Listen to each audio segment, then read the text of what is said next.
Olá pessoal, tudo bem? Sejam bem-vindos ao canal Ricardo Felício Oficial, agora no Rumble e no Hoje, e dependendo do vídeo, também no canal O Farol do Brasil no YouTube. Hoje nós trouxemos para vocês a entrevista do professor J. Ray Bates e suas considerações sobre aquecimento global, IPCC e políticas públicas. O professor Bates faleceu no dia 12 de janeiro de 2024, com 84 anos, na Irlanda, seu país de nascimento. Ele foi vice-diretor do Met Ireland, foi chefe de filial do Laboratório para Atmosferas da NASA em Goddard Institute, aquele departamento que era bastante aquecimentista, em Maryland. É professor emérito de meteorologia na Universidade de Copenhague e também professor adjunto de meteorologia da UDC. O que é dito do professor Bates foi que ele fez contribuições significativas para a compreensão da dinâmica e termodinâmica da atmosfera e desempenhou um papel crucial no desenvolvimento do NWP para a previsão meteorológica operacional, ou seja, são modelos meteorológicos para fazer prognósticos de tempo. Daí a sua atuação atual, em modelos, que é o tema da entrevista e de seu trabalho, mas no campo da climatologia e no forçamento climático realizado pelo CO2.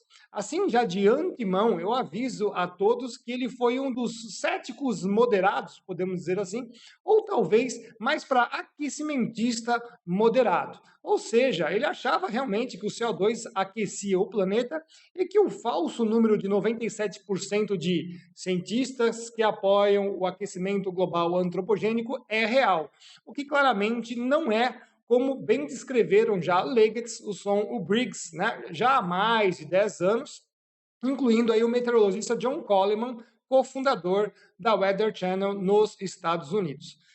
De qualquer forma, os pontos fortes da entrevista concedida ao repórter Ben Scallan da RITP, na residência do professor em outubro de 2021, foram os seguintes. Primeiramente, o professor Bates fez um trabalho que envolvia a duplicação da taxa de carbono atual, ou seja, dos fadados 400 partes por milhão para 800 partes por milhão, e isto não aumentaria 1 grau Celsius de temperatura. Ou seja, ele trabalha com modelos climáticos e não mais meteorológicos, esse período todo aí, já desde o começo da sua aposentadoria, um pouco antes da sua aposentadoria até a sua aposentadoria, e ele concluiu pelos seus modelos que duplicando o CO2 na atmosfera, a temperatura não subiria 1 grau Celsius. Então faz a gente pensar, que é bem interessante esse ponto de que quais são as metodologias que essas pessoas utilizam para dar tanta discrepância, em cima do mesmo argumento. Mas vamos continuar, porque a entrevista também mostrou como o IPCC descarta artigos científicos que não evidenciam aquecimento acima de 1 grau Celsius, ou até valores menores. Ou seja, mesmo os céticos moderados, ou no caso os aquecimentistas moderados, eles são descartados se não produzirem alardes em seus trabalhos. Tá? Então, isso sempre foi muito claro. O IPCC faz seleção de artigos científicos daqueles que apoiam a sua causa com veemência. Ele citou que o descarte de artigos como o dele não se trata de um caso isolado, mas recorrente, tendo em vista que outros colegas também passaram pela mesma situação. É o IPCC sendo o IPCC. Ele comenta dos 100 bilhões de dólares de repasse que transitam pelo IPCC com o envolvimento de diversos órgãos governamentais e como isto é indissociável do discurso climático. Ou seja, IPCC e verbas estão muito bem casados. Em outras palavras, emergência é igual preciso de dinheiro dos estados, dos contribuintes dos países. Deixou muito bem claro que os cientistas dissidentes são perseguidos justamente por causa das implicações econômicas em que envolvem esse tema, e, é claro, também as políticas. Também falou o que fez para trabalhar para o governo da Irlanda. Ele teve que fazer concurso público para participar das discussões políticas sobre o clima na Irlanda, e não simplesmente indicado por alguém, como esses políticos que nós temos aí. Daí ficou bastante consternado por não ser convidado justamente no momento em que o país fechava suas políticas climáticas que levarão o país à completa ruína. Soa semelhante a alguma coisa que estamos propagando há 20 anos? Pergunto aos senhores que nos assistem. Também falou claramente como funcionam os subsídios do Estado para as pesquisas e como esse dinheiro só chega na mão dos que são favoráveis à causa da ciência climática, com muitas aspas, desse jogo sujo pseudocientífico que nós temos na atualidade. Enquanto também comentou que não há espaço na mídia para os dissidentes da pseudociência mainstream climática, coisa que já sabemos muito bem e que está bastante recorrente em outras áreas, como a da saúde e a médica na atualidade. Então, boa entrevista com o professor PhD Ray Bates.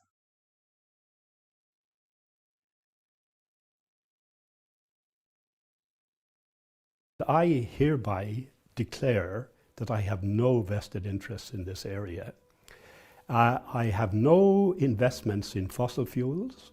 I have no investments in renewable energy. I am not an applicant or a recipient of any form of grants, either private or state.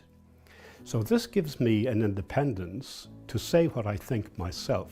And also I'm knowledgeable in the sense that I've been in the field of research in meteorology and climate all my life, and I'm still active.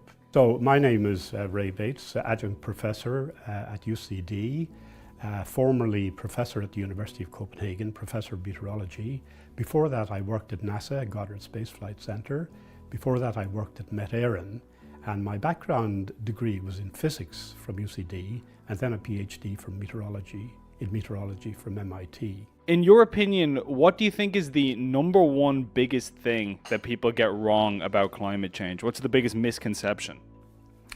Perhaps the biggest misconception is that climate science is completely settled and that there's no uncertainty. If you are working in the field, you would know very well that this is not the actual situation.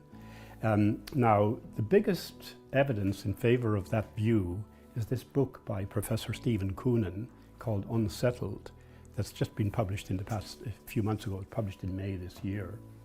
And he is a top scientist, and he has written this book pointing out that climate science is not a settled science, and there is a risk in the longer term, certainly, but he doesn't go along with the view that we're in a climate emergency, nor do I. I would define a climate emergency as a situation where all conceivable actions to reduce greenhouse gas emissions must be taken immediately, regardless of cost. Whereas a long-term threat would be a situation where you could take vital national interests into account as well. And I would see the pointer as lying more in the direction of long-term threat than planetary emergency. When the IPCC report, the most recent one, is spoken about in the media now at the moment, the way it's often introduced is this report is a red code for humanity. And this phrase, a red code for humanity, is quoted as if it had come from the IPCC and that it had come from scientists. Well, it didn't come from the IPCC and it didn't come from scientists. It was a political statement made by the Secretary General of the UN, Antonio Guterres, when he was introducing the report. It was not a phrase that came from the IPCC report itself, and it certainly didn't come from any scientists. So some people might be sitting at home right now and thinking, well, who cares about this? This is all just scientific jargon for academics to worry about, but it doesn't affect me. So in your view, why does it matter to ordinary people whether or not man-made climate change is as bad as we're told? Well, it matters because we have a climate bill that's been passed in the Dáil in May this year that commits Ireland to reducing its greenhouse gas emissions by 7% a year for the next 10 years and going to zero by 2050. Now, the costs of this bill are not obvious to the man in the street, but the International Monetary Fund has recently placed a figure on the costs to Ireland of implementing the bill, and the figure they give is 20 billion euro a year for the next 10 years. 20 billion euro a year. So, as the government drives ahead with moves like the Climate Action Bill, do you think that Ireland's climate policy is proportional? Well, I think there should have been more complete debate before the bill was introduced. I would like to have taken part in the debate. For example, I was on the panel of Professor Patrick Cunningham when he was Chief Scientific Advisor to the Government of Ireland. He had a panel of experts who were selected by open competition in the newspapers, and I applied to be the representative in climate science on his panel, and I was selected by open competition as the representative in the climate area. So given that background and my background at MIT and all the rest, I think I should have been given the opportunity to take part in the debate, but I wasn't. You said that you had a rather interesting experience with the Citizens' Assembly along the same lines. I'm wondering if you'd want to talk a little bit about that. Well, I applied to speak to the Citizens' Assembly in 2017 when they were debating the issue of how the state can make Ireland a leader in tackling climate change. I applied to give an oral presentation, but I wasn't allowed to. I sent in a written submission, but I wasn't allowed to speak to any of the citizens. I was allowed to attend, but to sit at the back and not speak to any of the citizens. What do you think the motivation for that was? Well, it was state motivated in a sense, how the state can make Ireland a leader in tackling climate change. Who has the right to decide on that title? Whoever decided on it was going to ensure that the evidence presented would agree with the question as phrased. We often hear this phrase that the science is settled on the topic of climate change and that there's no more investigation to be done in this area, that it's an open and shut case. So what do you say to that? Definitely not an open and shut case. The warming that will result from carbon dioxide increase, that's generally expressed in terms of a quantity called climate sensitivity. How sensitive is the climate to increasing carbon dioxide? Now, the value of climate sensitivity is unsettled. The last IPCC report, they are claiming to be able to give a best estimate of 3 degrees. And they said in the report that there is no evidence that indicates a climate sensitivity below 1.5 degrees. Well, that statement is actually incorrect. It's demonstrably incorrect because quite a number of investigations, including my paper here, provide evidence for climate sensitivity below 1.5. My paper says about 1 degree for a doubling of carbon dioxide. That's not a personal opinion. In no way can it be described as a personal opinion. It's the result of a scientific investigation using satellite data and a mathematical model. Now, whatever results came out of that investigation, I would have reported them. I'm not politically motivated. If it said 1 degree, I'll say 1 degree. If it said 5 degrees, I would have said 5 degrees. But the paper came out with the results that I found, 1 degree, according to this paper, and it's a peer-reviewed paper in an American journal, Earth and Space Science, a journal of the American Geophysical Union, a very reputable scientific journal. So I feel that this is a valid line of evidence. It doesn't prove that climate sensitivity is 1 degree, but it's a valid line of evidence which should have been included in the IPCC's assessment.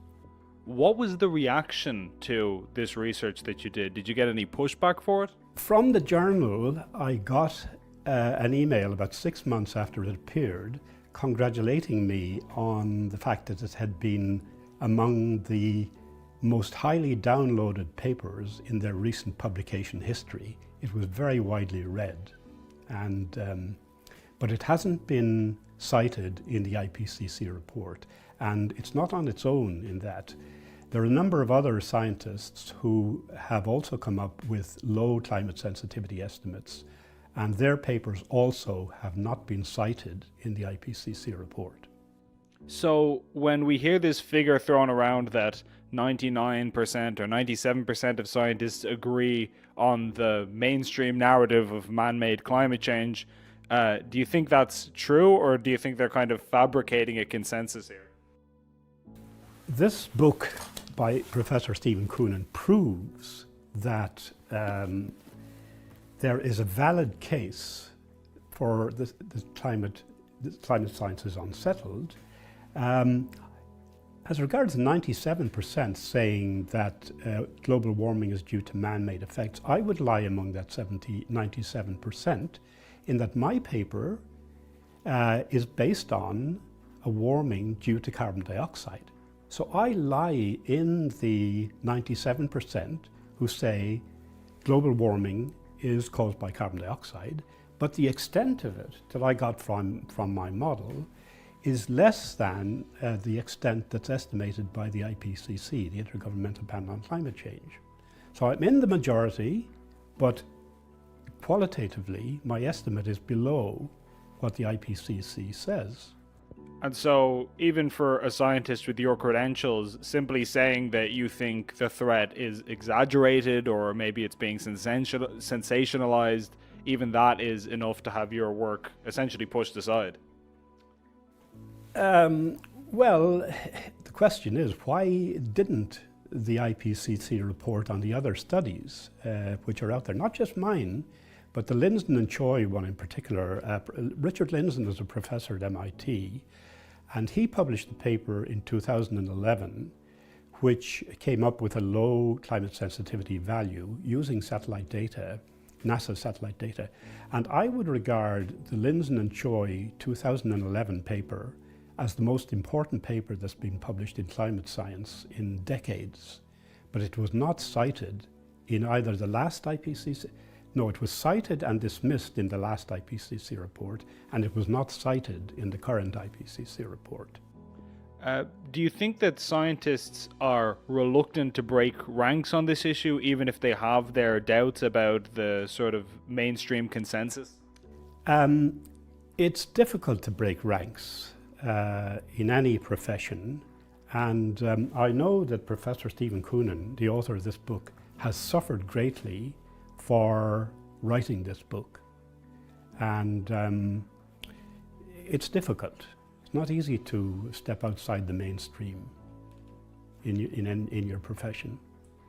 What do you think that says about the state of science, that giving an alternative view can garner backlash? Well, if climate science were an ordinary science that didn't have such huge economic and political implications, it would be easier to have a more open debate about it. But it does have huge implications. Now, the governing bodies of the Intergovernmental Panel on Climate Change are two UN specialized agencies called the World Meteorological Organization and the UNEP, the United Nations Environment Programme. They're the governing bodies of the IPCC, and their membership are mainly developing countries, and they have the biggest percentage of the vote in electing the Secretary General of WMO and the Director of UNEP. So the IPCC ultimately is governed by bodies who, the Green Climate Fund is, it consists of $100 billion a year to be transferred from the developed world to compensate for the damage that's been done to the climate of the developing world, basically.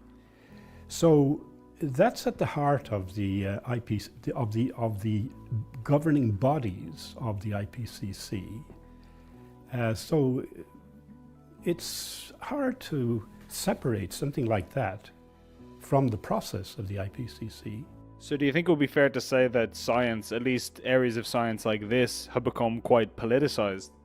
Very politicized, yeah. They are very politicized.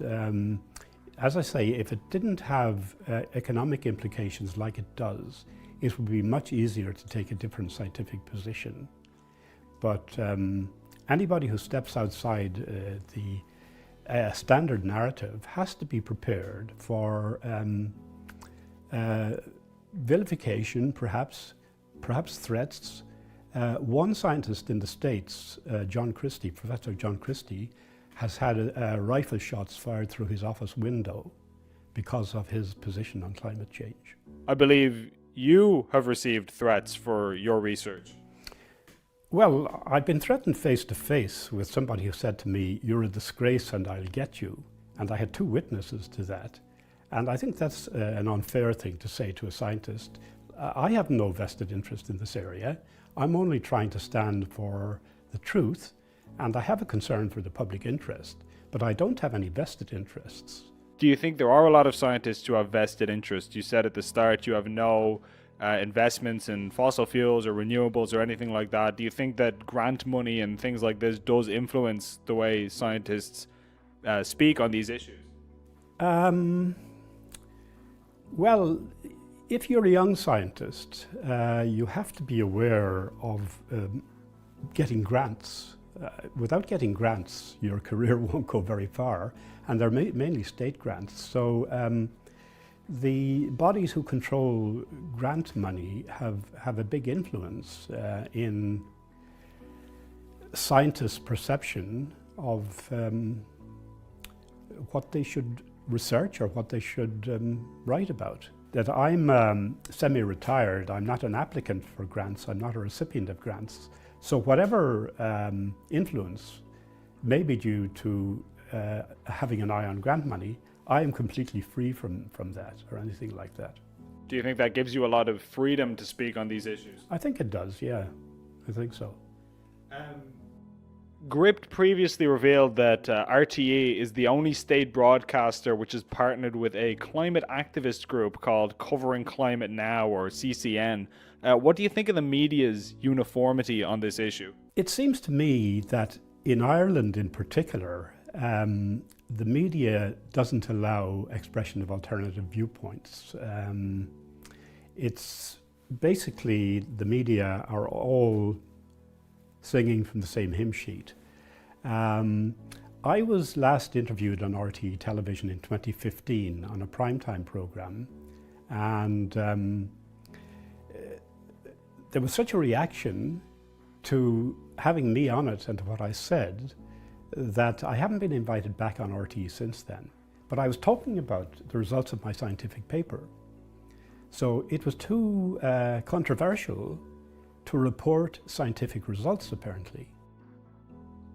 And do you feel like there are many media voices who are willing to go against this narrative? I mean, we might have like the Farmers Journal or agricultural ones, but for the most part, it seems like it's kind of a monolith. I would say I buy the Farmers Journal more than any other newspaper because I feel that I get a more open view of the politics of climate and of the science of climate than any other newspaper in Ireland.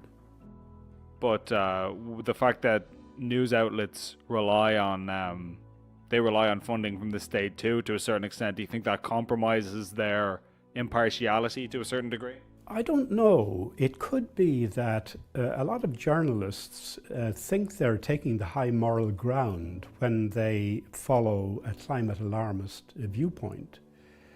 But the public interest also requires a consideration of the costs involved. The 20 billion euro a year estimated by the International Monetary Fund for our climate bill, that needs to be debated. It's not an issue that can be swept under the carpet. It's a vast amount of taxpayers' money. It has to be justified.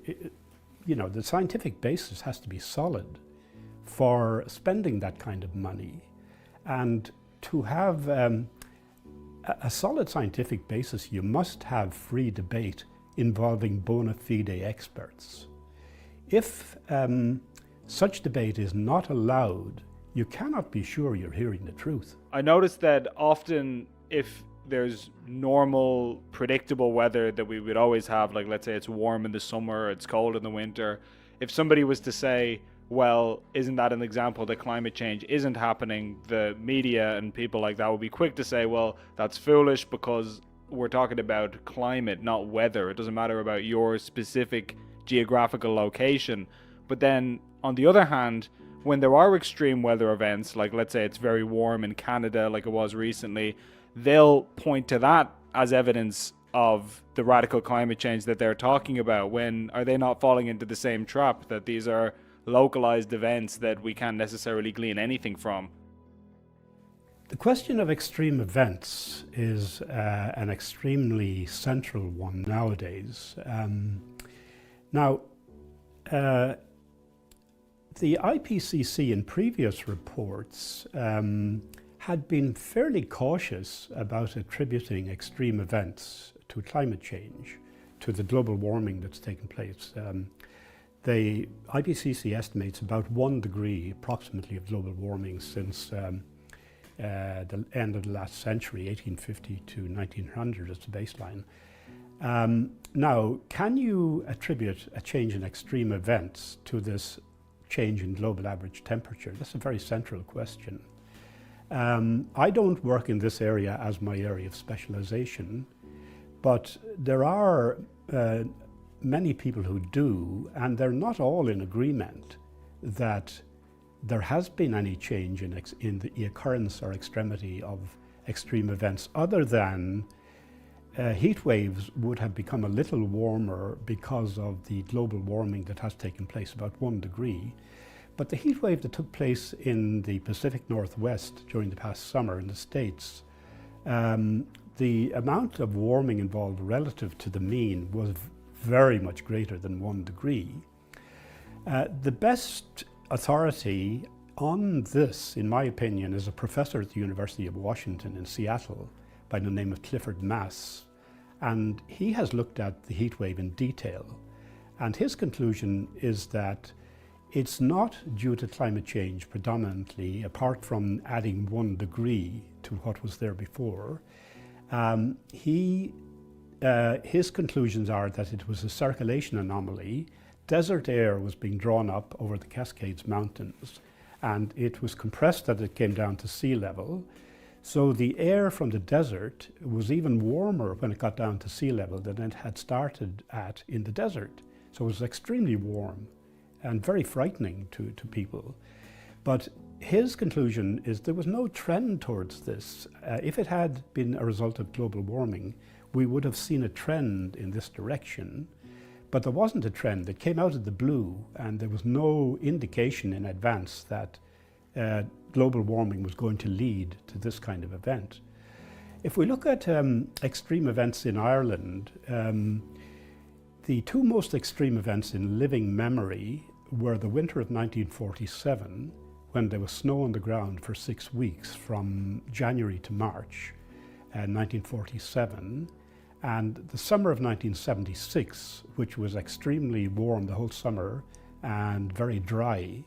So those 2 events, 1947 and 1976, stand out above any other event that's occurred in living memory in Ireland as the most extreme events.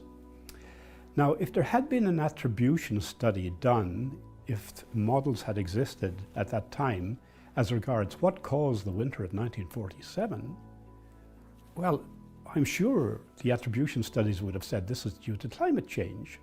But it's a long time ago. Climate change wasn't very marked then, and that was by far the most extreme event in living memory in Ireland. So this whole issue of trends in extreme events is very, very uncertain.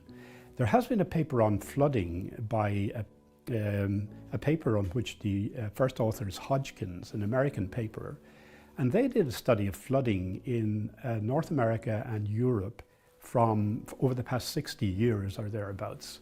And they find no trend other than natural variability, no trend in increased flooding over that period in North America or Europe. And it's a very rigorous peer-reviewed study.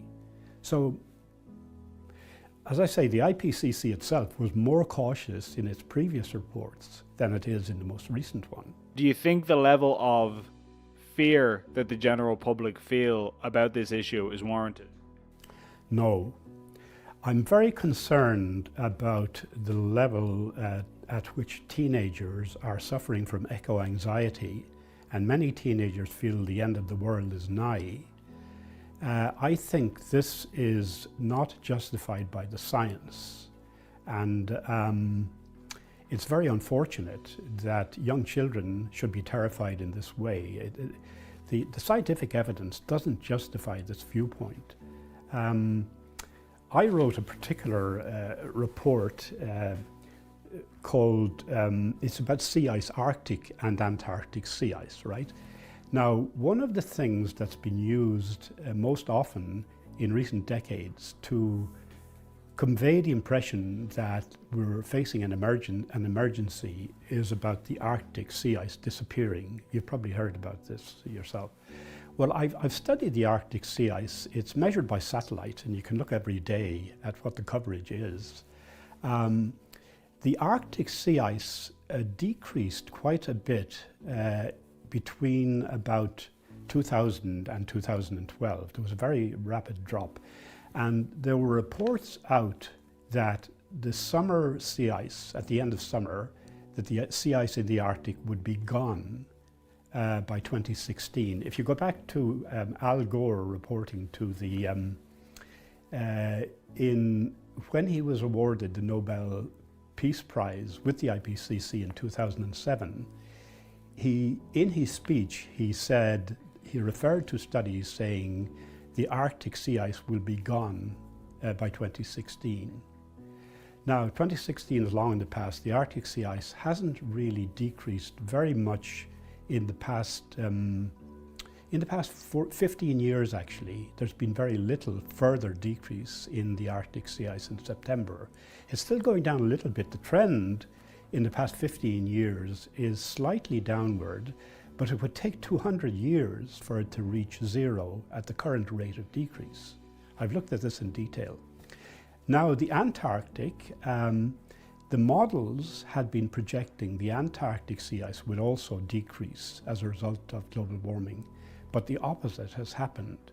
Since satellite observations came in 1979, the average trend of sea ice in the Antarctic is slightly upwards, and this year's is looking completely consistent with that. It's above normal, it's slightly upward. I'm completely a believer in a clean environment and in long-term sustainability. I hate to see plastic pollution, the oceans covered with plastics, etc. And I would very much, I am with the environmental activists in this area in trying to have a clean environment. But as a scientist, I have a responsibility to speak objectively about climate science. And I think some of the climate activists are actually going too far. They're not taking an objective view of the scientific picture as it should be seen.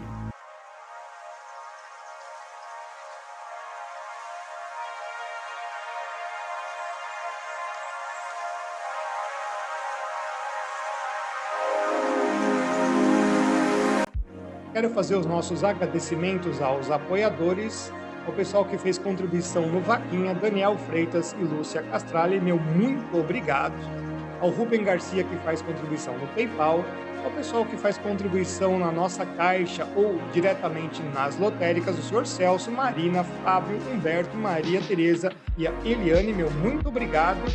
E o pessoal que está lá no Apoia-se, o Alexandre Augusto, Carlos, o Cristóvão, o Edmundo, Elci, a Eliana Bonotto, a Eliane, Felipe, Joner, Gabriel, José, Luiz, José Roberto, Lígia, Michele, Nelson, Nilce, Renato, Roberta aqui, Ronald, meu muito obrigado. Lembrando que eu sempre estou orando por todos vocês que participam aqui com nossas contribuições, né, ajudando aqui o nosso canal. Agradecimento ao pessoal que manda material para a gente sempre estar aqui atualizando e estudando.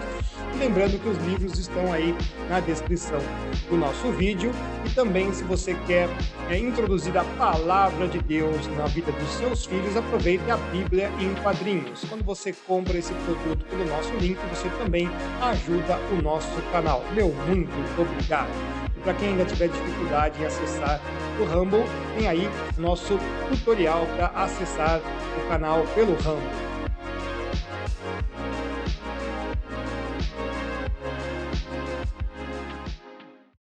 É isso, eu espero que vocês tenham gostado bastante aí da entrevista do professor Ray, né? Infelizmente faleceu agora em janeiro, né, e deixou aí um legado, né, lembrando que ele ainda tinha aí uma pegada, um viés ainda mais para um aquecimentista moderado, e quanto, né, as discussões dessas metodologias aí implicam em diferenças. Então, veja só, o professor fez grandes contribuições para a modelagem meteorológica, que tem um tipo de propósito, né, mas é bem diferente quando vai para a modelagem climática, quando usa forçamentos radiativos.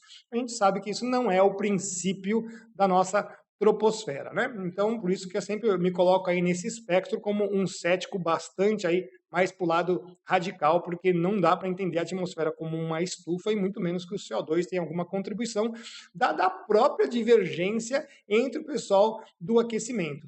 E também vale ressaltar bastante o quanto o IPCC tinha muito mais cuidados nos primeiros relatórios e quanto hoje ele é muito mais debochado. Inclusive, a gente sempre fala, né? Muita coisa que se propaga por aí não estão nos relatórios. E, inclusive, o Antônio Guterres, falando as idiotices dele tradicionais, porque ele é realmente um incompetente que não entende absolutamente nada de nada, dizendo que agora nós estamos numa ebulição climática, é um completo absurdo, né? Isso não existe, é um absurdo total. Bom, espero que vocês tenham gostado do nosso trabalho de hoje.